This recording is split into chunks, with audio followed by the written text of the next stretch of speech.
Welcome to our series of webinars presented by FrontRunner Professional. I'm Mark Miatello, Customer Support Representative with FrontRunner Professional. I'd like to thank you for taking the time to join us for this webinar. On the panel once again, Stephanie Christoph. She'll be doing the actual work that you'll see on your screen. And this webinar, we're going to be reviewing the system settings. Now, detailed information on everything that we're about to show you is available in the online manuals, and I can't stress enough that the step-by-step processes to do anything in the IMS are available in the online manual. If you haven't had a chance to look at it, put some time aside and see what's available. It's a great tool, and it's right there for you at any time. To access the manual, just select the Main tab, then Help Desk, and finally User Manual. And be sure to check the Virtual Learning Center on a regular basis. We'll be adding new webinars and training videos on a regular basis. And now on to the system settings. Now there are two ways to access your system settings, either by clicking the Quick Launch button in the lower left-hand corner and moving to the system settings, or click the icon in the upper right-hand corner of the screen to go directly to the settings.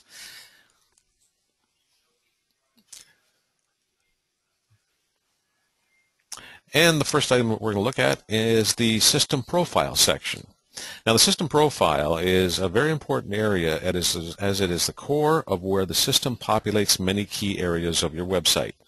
It's crucial to keep your information up to date, so you'll continue receiving important updates from IMS, including billing information and emails.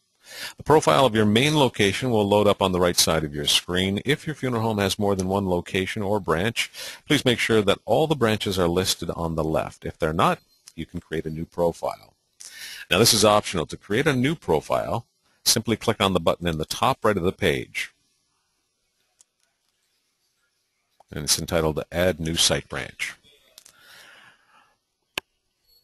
Now, complete or modify the information, such as the basic company information, company name, copyright name if necessary, the branch name if more than one branch is being entered. This allows the system to distinguish between the multiple branches should the company name stay the same. Business code number, enter the company's business code number there. The funeral home license number. Call volume, enter your annual call volume for the company. In the taxes section, enter your tax number.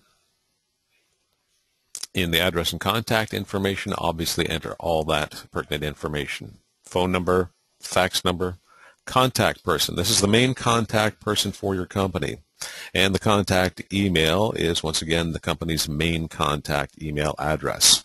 The website address, enter the URL for your website if you have one. And the email for website forms.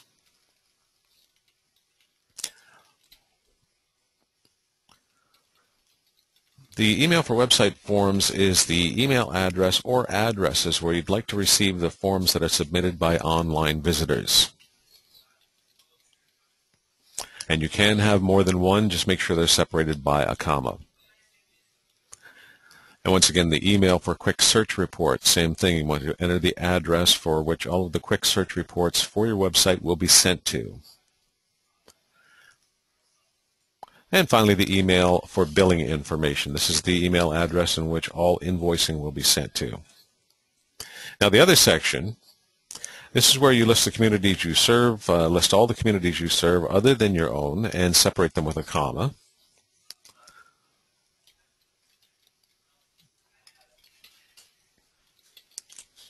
And below that, list any additional keywords you'd like to use. This section is where you enter your competing funeral homes or other words that will help with search engine rankings. If a visitor searches for any of these keywords, there's a good chance your company name is going to appear in the search. Now, you can include up to 250 characters within each box and list all your competing funeral homes and any other information, but be sure to separate each one with a comma. The checkbox Show Birthdays on the Web. Place a check mark inside that box if you'd like the deceased birthdays to show on your website. When all this is complete, make sure you select the Save button. The IMS uses this information for billing purposes to contact you and send you email correspondence. Please keep this information up to date at all times. Now we're going to move over to the general settings.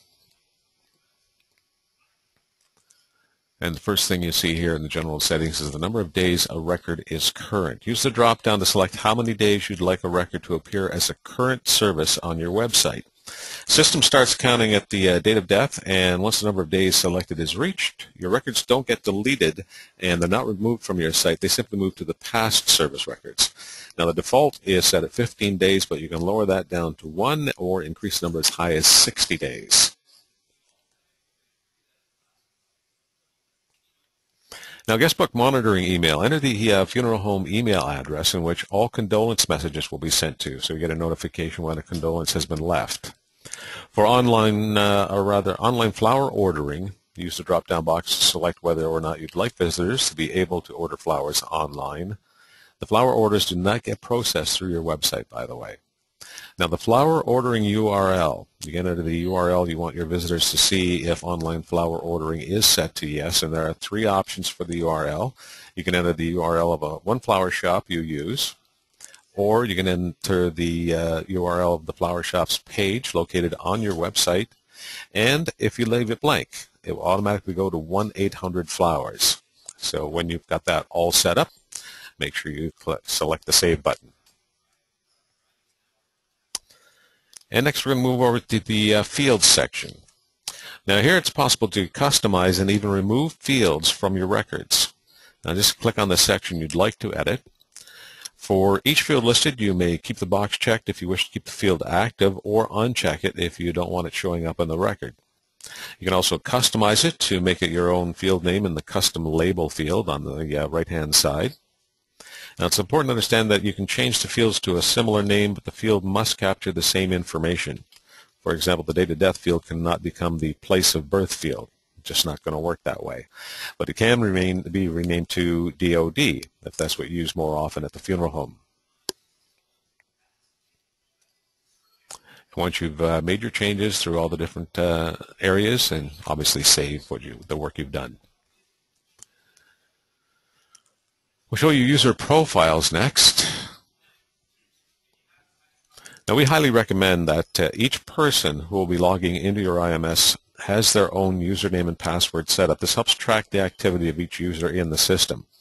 Now, if you're adding a new user, select the button in the top right and then complete the following mandatory fields.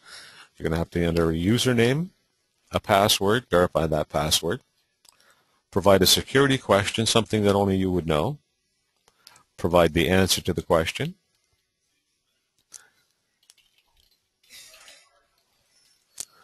and of course we'll get down to the first name and last name and email address. You can also put in their license number should they have one.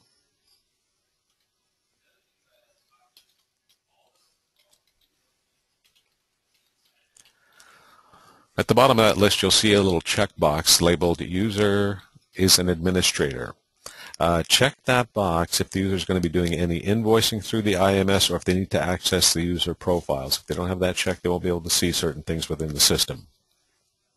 When it's all done, select the Save button and repeat as many times as you need to add as many users as you need. And that's basically how you utilize the system settings in the IMS. Now, I hope you found that information very useful. Should you have any questions or need further help, you can always check the online manual. And, of course, you can always contact us at support@frontrunnerpro.com.